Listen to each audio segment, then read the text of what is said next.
तो हेलो दोस्तों, नमस्कार। फिर से स्वागत है आपका मेरे यूट्यूब चैनल पर। मैं हूं आपका द हॉनेस्ट डॉक्टर। आज हम देखेंगे खर्राटे यानी स्नोरिंग कैसे रोका जा सकता है। आपको इजी तरह से बताऊंगा उसके कारण क्या है, उसके लक्षण क्या है और उससे बचाव कैसे हम कर सकते हैं। आपको डिटेल में आप समझाऊंगा, तो प्लीज़ पूरा वीडियो देखना।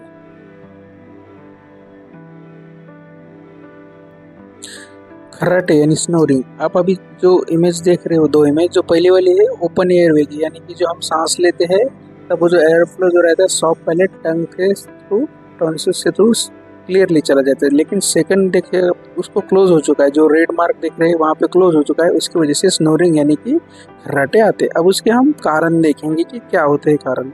तो पहला जो कारण रहता है खर्राटे आने का वो रहता है मोटापा, यानी कि ओबेसिटी। जो लोग मोटे होते हैं उन लोगों में खर्राटे ज़्यादा आते हैं। दूसरी है नींद की कमी। नींद की कमी वाले लोगों को भी खर्राटे आने की संभावना ज़्यादा होती है। नेक्स्ट है जो लोग शराब पीते हैं, ड्रिंक करते हैं अल्कोहल का, उन लोगों को भी खर्राटे आने की ज़्यादा संभावना रहती है। अब हम देखेंगे नेक्स्ट एलर्जी। जिन लोगों को किस फूड की एलर्जी या डस्ट की या किसकी एलर्जी, पेट्स की एलर्जी, उन लोगों को भी होता है। फिफ्थ है नींद की स्थिति, यानी कि स्लीप की पोजीशन आपकी कैसी है उसके भी ऊपर डिपेंड होता है।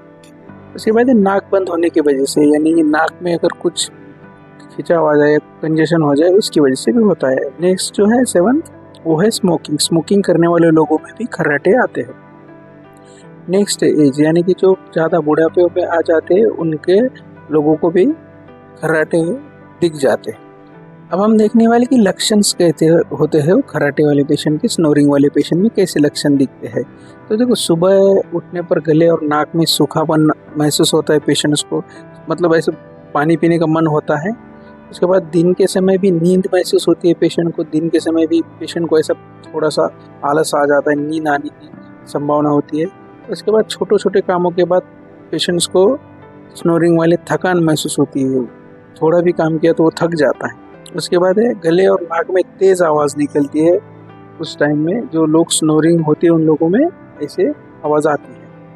उसके बाद है सोते वक्त मुंह खुला हो जाना, उसमें से हवा निकल जाना। ये स्नोरिंग वाले पेशेंट में सिम्टम्स यानी लक्षण दिखते हैं। अब हम इससे बचाव कैसे कर सकते हैं, इसकी ट्रीटमेंट क्या है, इजीली आपको मैं समझाऊंगा। देखो, सोने की पोजीशन आपको पहले चेंज करनी है। आप जिस पोजीशन में सोते हो खर्राटे, वो पोजीशन चेंज करनी है। उसके बाद नशे वाले पदार्थों से आपको दूर रहना है, यानी आप सिगरेट पीते हो, ड्रिंक करते हो, उससे दूर रहना है। उसके बाद आपने रोज़ तकिए की कवर बदलने हैं, उससे आपकी डस्ट और जो आपको एलर्जी होती है वो भी कम हो जाएगी।